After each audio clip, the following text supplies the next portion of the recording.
Hola mis amigos and possible amigos, my name is Taff316. Welcome back to another reaction video. Welcome to my fourth reaction to Charlie Brooker's weekly wipe. So, I don't remember if I mentioned this in the last video or it was in a read in your comments, but I'm kind of using this as a fun sub-series. Basically, what I'm going to do with this, every time I watch an episode of the show, a different show that they feature within the show, I want to take and react to as well. So, I'm reacting to this, but also using this to help me find different things to react to. So let's get into episode 4. Time for the renderforest.com ass theme song.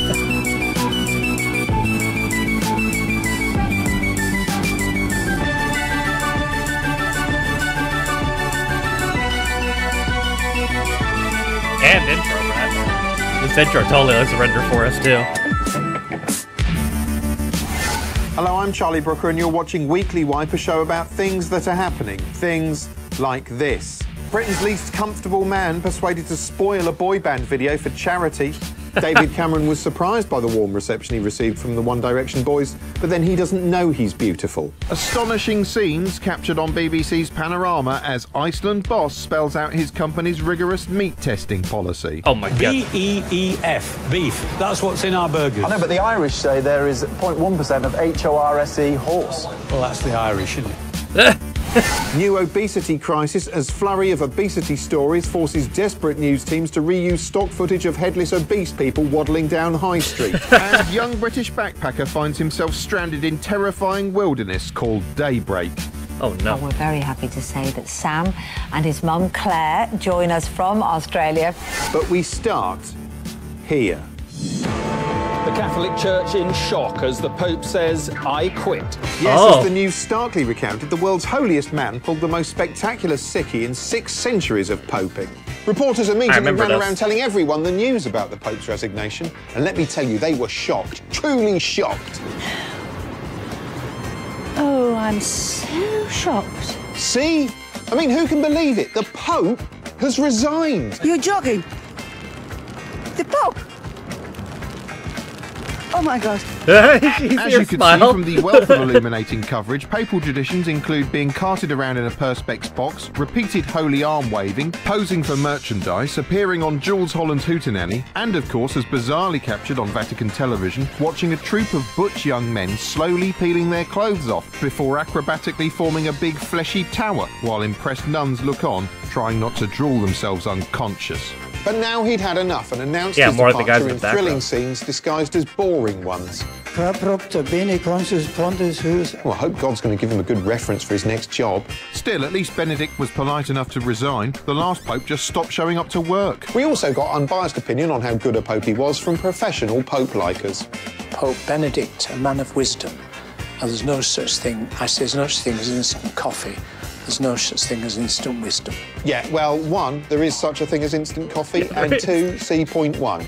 Anyway, now the Pope had poped off, the news was concerned with who was next. Pope Benedict was old when he got the job, which was a mistake, really. The priggish papists picked a peaky pope as pontiff. Now, a proper perky pontiff must the priggish papists pick. Wow. The news began excitedly profiling the youthful new candidates in scenes which resembled the selection screen in an ecclesiastical beat-em-up.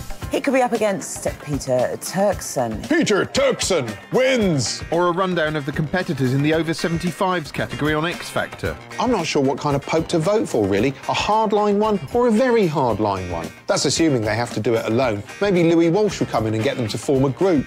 And excitingly, there was also the possibility of a black pope. Black Pope sounds like a new Quentin Tarantino movie, really. I mean, I guess you could say it'd be a dark reboot for the Pope franchise, if you were racist. Anyway, seems we'll have to wait until March to find out who exactly is going to play Pope Man in Pope Man Returns. He regenerates like Doctor Who, and you can tell when it's happened because all this white smoke goes off, and he comes out with a new head on. He does. The Pope does that. You're joking? The Pope? Look at his smile. Oh my God. You know what it's like when something you've already seen gets snapped up by Hollywood and they redo it with a huge budget and make it more bombastic and violent and kind of crowd-pleasing? Well, they've just done that with the Raoul Moat story, or as it's now known, the Christopher Dorner story. Christopher Dorner was a one-man lethal weapon, in that he had the looks of Danny Glover and the insanity of Mel Gibson. From the get-go, the US News was dramatically recounting this tale of a former LAPD officer on the run vowing deadly revenge against everyone he claimed had crossed him. It sounded exactly like the premise to a film, which is probably why they presented it like a trailer. Of course he knows what he's doing, and we trained him. A manhunt for one of their own. He was also a member of the armed forces. Trained to kill. Dorner is to be considered armed and extremely dangerous. That guy looks like Burt Reynolds. After killing several people, Dorner apparently vanished, forcing the news to construct a full-blown panic from a handful of photographs, some blurry CCTV, and countless breaking news freak-out alarm graphics.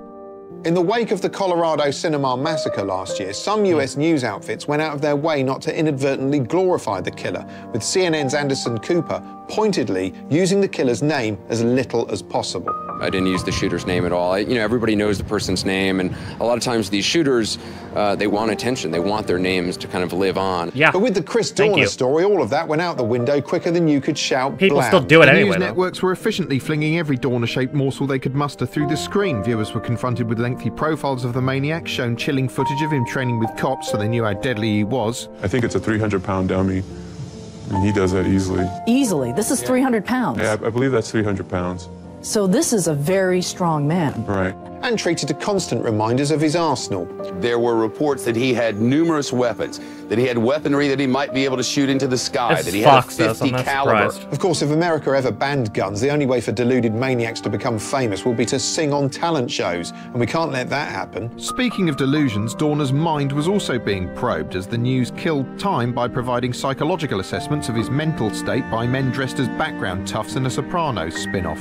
He is a classic A1 narcissist, a narcissistic personality disorder. Wow, he sounds like exactly the sort of person who'd love all this coverage. Dr. Lippman, fascinating discussion. Thank you so much. And a good interview. Thanks, Jamie. Oh, thanks. Appreciate that. Oh, tell me, what are you up to after the rampage? The news was also busily poring over Dorner's bizarre manifesto, a document Fox zhuzhed up by reading out alarming extracts in the most dramatic fashion possible. Notice how it's all Fox News. The LAPD has suppressed the truth, and it has now led to deadly consequences. The level of violence will be high. As well as the more rambling passages where he listed celebrities he liked and praised Michelle Obama's new fringe. Off the record, I love your new bangs, Mrs. Obama. As well as haircuts, he also praised prominent left-wingers like Mia Farrow and Hillary Clinton. Dorner's admiration for left-wingers like Hillary annoyed whining Fox News spluttercock Sean Hannity, who galloped on air to point the finger at liberal hypocrites. Those on the left are dismissing the notion that his shooting rampage had anything to do with his political ideology. Hannity went on to deliberately not play the blame game, but somehow still enter it and lose. Just because this guy liked left-wingers, I don't blame him. I blame them. You mean you blame him, not them? I blame him. Yes, I do not blame them. In the Raoul Moat story, Gaza famously turned up offering to help out with a roast chicken and a fishing rod. In the Chris Dorner story, Gaza was played by Charlie Sheen, who recorded a surprising online video in which he reached out to the troubled gunman. Christopher Dorner, this is Charlie Sheen. You mentioned me in your manifesto, so thank you for your kind words. I am urging you to call me. Let's figure out together how to end this thing. Yeah, we should work out how to end this thing, because if you ask me, this third act, it's kind of depressing, Chris. Of course, in the end, the third act panned out like any modern blockbuster. Yeah, there was speeding cars, more guns, some unnecessary CGI, and a violent siege finale.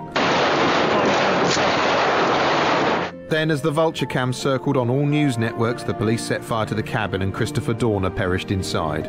An explosive climax, you'd have thought, straight out of a Hollywood movie. But of course, this kind of thing has become so repetitive in the US now, it's a movie everyone's seen before about 100 times. And so it came to pass that as Christopher Dorner's corpse burned to carbon on live television, an unimpressed Bill O'Reilly threw languidly to a break. We believe that if the Associated Press is correct, that this guy is toast, all right? He's either probably dead, either by suicide or the police He's literally toast. Got him. But we will keep you posted. We will be back in a moment. There was this program called Wonderful Life that was about how science did all the life. It was like this holiday thing where Mark Owen, out of Take That, goes around the world and looks at things like he's on an album cover or one of his unpopular solo projects. And it's all a lovely holiday, but then something goes wrong. Oh no. You notice he's on his own and he looks like he's thinking, and you're like, oh, this is trouble. You know, it can spin you out being alone in a strange place. And sure enough, he starts saying all this moody stuff. What is it that makes something alive? What is the difference between the living and the dead? What is life? When my friend Paul went to Thailand, he had a bad pill and ended up crying and trying to run into the sea for 3 weeks. And this is just like that. It's like he's had a bad pill. He walks around all night through a sort of burning graveyard until he starts sounding all stoned and depressed. It's hard to accept that when you die, you will just stop existing, and that you are your life. The essence of you is just really something that emerges from an inanimate bag of stuff. That's when his mind totally snaps. Who let this man do and he spends the rest documentaries? of his holiday spiralling out of control. He starts building all these weird machines out of bottles and stuff. Actually works. The stuff he says gets madder and madder until you're like, someone's got to step in and get this bloke some help. It's not right. It's just exploitation filming him like this. The chicken is radiating disorder out into the wider universe. And it's sad because he really wants you to understand what he's on about. Because he doesn't know it's pointless. Then he starts peaking and has all these crazy man visions where he sees like the whole galaxy in his head, and he describes all this hippie stuff. Just by being alive, we too are part of the process of energy transformation. Oh my god, I need to see this Dorner show. Drives the evolution of the universe. And then he looks calm and you realise he thinks he's found the meaning of life. And so even though he's past help, you think, fair enough, mate, good for you. Enjoy the rest of your holiday. Try not to run into the sea.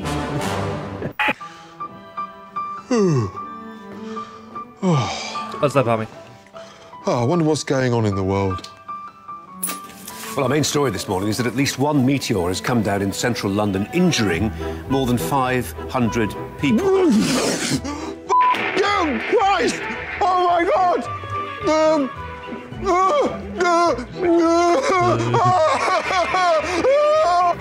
Forgive me, I think I just said that. Probably scared lots of people by saying central London, central Russia. Oh, thank God for that. It's just Russia's been destroyed.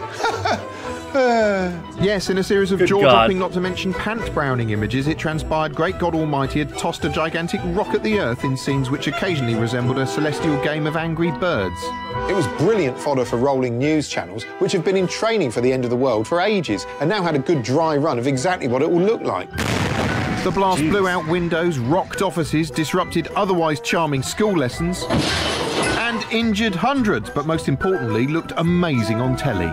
Giving the meteor story extra teeth, a massive asteroid was also headed for our fragile Earth bauble, and the scientists who were promising it wouldn't hit us were exactly the same ones who hadn't seen the Russian meteor coming. As the death rock approached, the One Show put a jaunty collision clock on screen so you could count down the seconds until the misery of watching the One Show would be blissfully extinguished by the absolute destruction of all life on Earth. 3, 2, 1. Oh, f***ing life continues. In the event, the near-miss itself looked painfully boring compared to the Michael Bay extravaganza in the Urals, and generated images which looked more like the 70s video game version of Asteroids. Incidentally, guess who's got the highest score of all time on Asteroids? Oh. That's right, the Pope. What? You're jogging. The Pope? The Pope? The smile. Yeah. Oh my god. I love that lady. This is a poem about... Oh no. Asteroids. Okay. An asteroid was heading to Earth. Yeah. The planet and all the Earthlings would be wiped out if it hit. Obama, Bolt, and Her Royal Highness the Queen hired a meeting room above a pub, and after some banter, they hatched a plan. Did you say Bolt? The Chinese would build a massive net out of African minerals, Russian timber and Indian rope, and then God himself would then swing out and catch the asteroid in the net, and the French would eat it. Everyone on the planet who had access to a telly and an interest in current affairs tuned in to watch their press conference, during which the asteroid actually hit, and everyone apart from some Eskimos was wiped out. Oh. Over the coming weeks, that particular telecast was all the Eskimos spoke about as they fished for seals and drank heavily. chilling. You know who always comes across well? People Who? in reality shows. And I'll tell you who agrees with that statement. Drunk US comedian Doug Stanhope. Yes.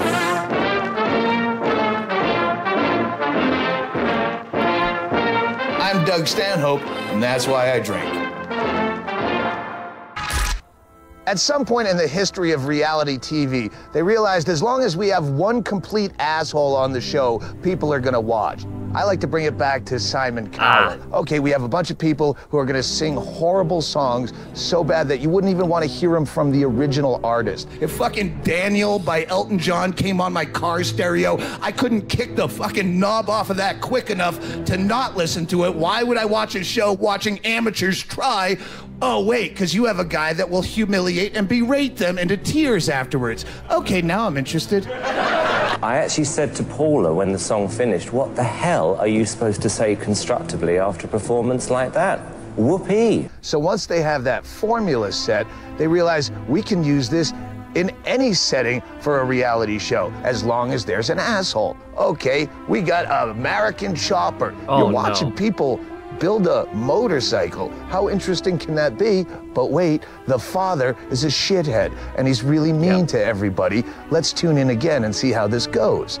I'm gonna bend it and see if I like it. What we should have done is move these out, jackass. When you watch reality shows, ask yourself, would I watch this in real life? Would I actually go to a pawn shop?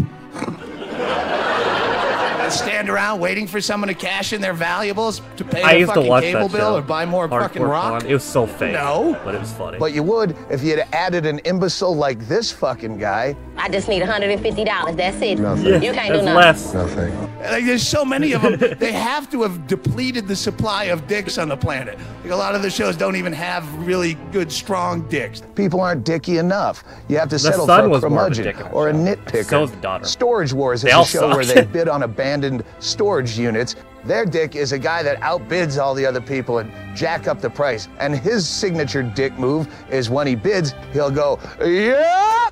All right, if you're ready to go, I'm ready to go. I'm gonna be going 10 by 20 unit, $500. You give me 7.5 wire. Yes. 600, 700, 1,000. He's got on a hat, too.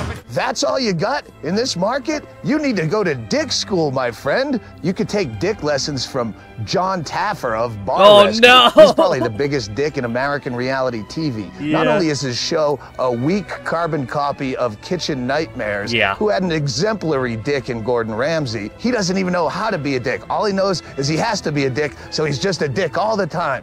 How dare you pick up raw chicken and then pick up cheese with your hand, pick up spices with your hand. Shame on you. Shut it down. Nobody eats. He's even an asshole when he's doing commentary, talking to the camera. He can't even turn it on. If these people don't shape up, I'll fire every one of them. I can't contain myself. I had to go in right then and there and stop it. Billy's not a great employee. Yeah, and Ramsey's He's actually a lazy funny. slob. Why are you yelling at me, John? Don't rope me into this. I'm just a guy on my couch. Yell at those people. They're getting paid. All these shows have created a culture where people now want to be dicks. Kids are looking up at the TV going, I hope I can be that big of a dick someday. I don't have to go to acting school. I don't have to train and learn an instrument. I just have to be a really good fucking asshole. Yep. I want to be an asshole like that guy. Fuck Gary Oldman. That guy has to do work. This guy's on everything, and he's just a jerk off. Not the world of bullshit. Royalty, and as mucky foreign magazines publish new bikini snaps of pregnant Duchess Kate, Daily Mail writer Quentin Letts brightens an already illuminating edition of This Morning by condemning their publication. They've shown these photographs of our Kate, and she's got her little bump appearing, of course. And there are people saying that this is an invasion of privacy. I think they may have a point. But Quentin's impassioned argument was sadly undermined when This Morning accidentally flashed the photo on screen. We've censored it here so we can smugly take the moral high ground. This magazine's called Chi. Oh yes, this is the Italian one. It should be called yes. Cheap. and this programme is called This Morning. Perhaps thanks to that bikini flash, it should be called This Porning. That's a joke for fans of adding the letter P to things to make them funny, like Quentin. Still, Quentin was also prepared to stand up for the beleaguered British press. There's been a lot of talk recently, hasn't there, about the rotten old British press? Yes. And how we are just beyond the pale. Well, actually, we're not when you compare us to what goes on the internet. Trouble is, the next day, the internet version of Quentin's paper, the Daily Mail, ran photographs of the actress Evan Rachel Wood's unborn baby in ultrasound snaps that were themselves snapped with a long lens as she carried them in a hospital car park, thereby hugely upsetting a non-royal pregnant woman and breaking the record for the first paparazzi photo of a fetus. The day after that, the Sun newspaper also flew the flag for British journalism by running a different kind of bikini snap on a front page of dubious judgment. It's all prompted some to complain the press often treats women like whores or pieces of meat, and we've all had enough of being fed horse meat. Actually, having said that, you know who likes horse meat? The Pope. You're jogging. The Pope! The Pope! Oh my God. The decision by an Italian magazine to print bikini snaps of the pregnant Duchess certainly prompted some online discussion, much of it taking place beside people's mouses on the computerised internet. This is what you think, it's your thoughts, your words, your soul. It's points off of you in points off you. Whatever happens. Printing pictures of pregnant women is impertinent, particularly when the woman involved is a royal. As Henry visited the Mail Online to say, she is the Queen's daughter. She sure Have is. some respect for her. She is indeed the Queen's daughter, but the chances are the dimbo Italians don't even realise that. They are animals, or as they'd probably call themselves, animale. They're ridiculous. Not everyone was overwhelmed with sympathy for Kate. Someone calling themselves No Cause to Adopt visited The Guardian to say, enough of this shit. If this family wants to put itself forward as the representative of GB, then they can hardly complain when someone takes photos. Republic, please. A polite request for the overthrow of the royal family there. We'll try and pass that on to the department responsible. The epically patriotic blockbuster Skyfall came out on DVD this week. It's the 2000th film starring everyone's favourite dick-slinging super spy James Bond. It's the longest-running franchise in movie history, if you discount amateur pornography, which you probably should, to be honest. In it, Bond goes up against bad guy Raoul Silver, played with reptilian looseness by Javier Bardem. Silver's out for revenge, which causes him to do all sorts of silly things, mainly involving blowing things up. But sometimes, in an odd departure from the series, he makes flirtatious overtures to Bond. Well, first time for everything. What makes you think this is my first time? Oh, Mr. Bond. Alongside the regulation but nevertheless exciting booms and bangs, there are constant reminders James Bond is a bit on the old side. At one point, Bond's superiors discuss his advancing years with such unrelenting cruelty, it's like watching a roast of Hugh Hefner. You don't need to be an operative to see the obvious. It's a young man's game. But that's all part of the film's self-reflective design, because Skyfall also doubles as a kind of big-budget symposium on whether the Bond archetype belongs in the 21st century. Of course, this being a Bond film, it concludes that yes, he absolutely does. Yeah. But still, a shitload of people have to die to prove that point. I mean, Sam Mendes could have just written an essay for the BFI Journal instead, but no, kill loads of henchmen.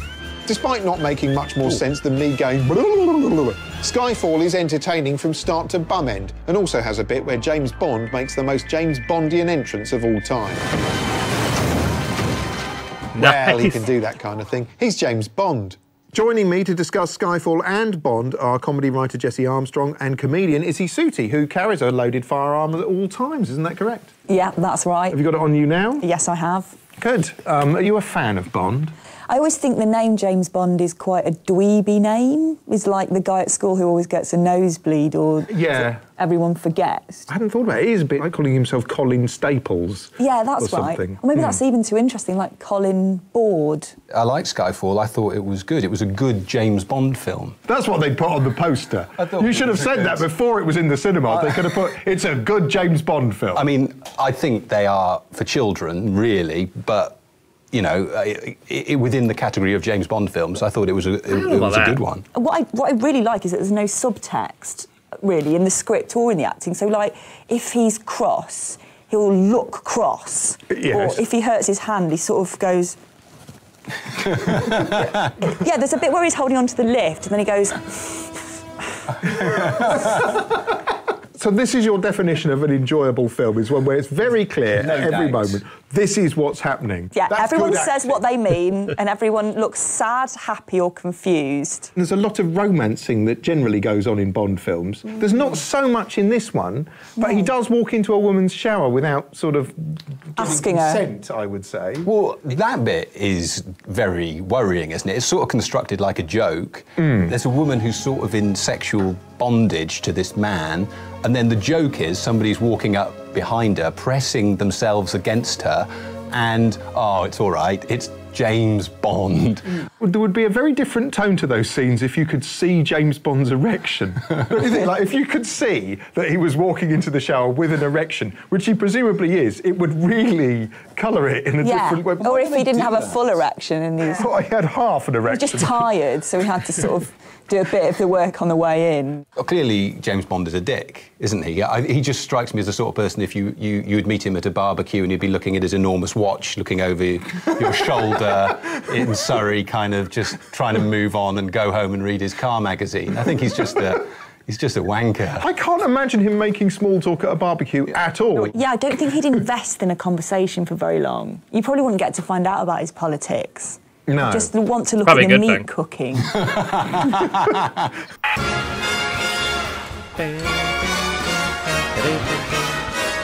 Defecation, and Andrex send an enthusiastic dawn porter round the nation to foist damp bog roll on people. I'm here to talk about wiping bums. Oh, good, because we're definitely here to listen. Fizzy Dawn drags her victims into a trailer and invites them to plop and wipe. How was it? It was okay. I'd give it 10 minutes if I were you. Not as moist as I thought they would be. Ooh, what have you been eating? Horse? But that isn't enough, because for some mad reason, Andrex now wants to provoke a national conversation on bum wiping techniques by asking whether we scrunch toilet paper or fold it in a line-crossing advert that's presumably wiped its arse on someone's CV. Don't be square, scrunch. Be fabulous, fold. Scrunch like me. Number 3. Can't wait for the next one in this series where they ask if you've ever got a bit of shit on one of your fingers by accident while wiping your arse. This, of course, is the first step. They're softening us up. First it's going to be how do you wipe, and then it's going to be, ooh, can I watch you do it? And before you know it, Andrex is going to be lying under the glass coffee table looking up and filming it on a smartphone. Behave. As the horse meat scandal continues, the news continues to turn your TV into a kind of abattoir simulator with unending footage of gory carcass bothering. All this negative meat coverage is exactly the sort of thing that makes vegetarians happy, or it would, if they had the energy to experience happiness. True. Sky News boldly transmitted grim testimony from an anonymous informer in the meat industry, who turned out to be the biggest meat whistleblower since your mum. Horse meat is showing up literally everywhere. Why, as this grimly upsetting public health advert apparently That was shows, good. you can't even pop out for a crafty fag without finding horse meat in your cigarette. Oh, no. Ooh. Question is, where's it all coming from? In an exciting development, the horse meat scandal morphed into the international horse meat scandal, as reporters fearlessly pursued the trail of edible hooves across the globe. Turns out our food is locally sourced, but only in galactic terms. Journalists touched down in France, Luxembourg, and eventually in Romania, which was accused of slipping horse into the mince supply. Any attempt to get our cameras into abattoirs or meat processing factories here in Romania has been met with the same answer, no. There was a vague implication in the reports that Romania is a faintly suspicious medieval hamlet where horses are used as machinery. Of course, it didn't help that when the news came a-knocking, the Romanian abattoir industry managed to dig up the least convincing representative imaginable, a man sitting smoking in a lair-like office with a floor littered with an unsettling array of animal skulls. First, the slaughterhouse sale horse meat, the end by beef meat. But no sooner had the news landed in foreign land than food cops in the UK began investigating meat plants back home, reining the horse meat story in and proving it's not all about Johnny Foreigner. They raided premises in Yorkshire, London and Wales where the news made clear everyday activity had been taking place up to the last moment. He also insisted the plant was still operational and they were boning horse meat today. Well, I guess it is pretty lonely down the meat plant. As more and more foodstuffs are implicated in the scandal, it's clear horse meat isn't going to go away anytime soon. Actually, interesting fact, you know who's launching his own range of Vatican burgers? The Pope. You're joking. The Pope. The Pope. Oh my God. Yes, well, that's all we've got time for this week. Until next time, go away. Fine. God. Okay. Hold on a minute, I'll let us do this thing for a second. He's gonna leave. Oh, can't open the door, can you, fucker? No, you're locked in. Get out the door. Oh, he's out. Come back. Okay. Christopher Dorner spiraling out of control. He starts building all. What was that fucking? What's that fucking this show? The stoner show? What is the difference between the living and the dead? Place. Wonders of Life. Okay, that might be my one. So that Wonders of Life stoner show is probably the only thing I can pull from this. So Captain Stoner himself is Brian Cox. He's a physicist and former musician. Wonder why he's a former musician. Good lord, he was a keyboard player. Okay, so he's been described by David Attenborough and Patrick Moore as the natural successor for BBC's scientific programming. So yeah, you guys are fucked. Yep, I mean, yeah, that's it for you. Patrick Moore, I wonder when that was said, because Patrick Moore died like over 10 years ago, didn't he? Yeah, I mean, that's pretty much, if I'm gonna pull anything from this, it's got to be that Wonders of Life. Oh, interesting. It was produced by the BBC and co-produced by a Chinese state television network. Interesting, that. They also published a book with it. It had 5 episodes titled What is Life? Expanding Universe, Endless Forms Most Beautiful, Size Matters, and Home. This is a fucking stoner show, bro. Good God, 60 minutes an episode. Fuck this. This is a stoner show. Oh man. All right. Well, that might be. I mean, that's all I got from this. We didn't go much into non-American television besides that, so that might be what I have to pull from this. Is this stoner show.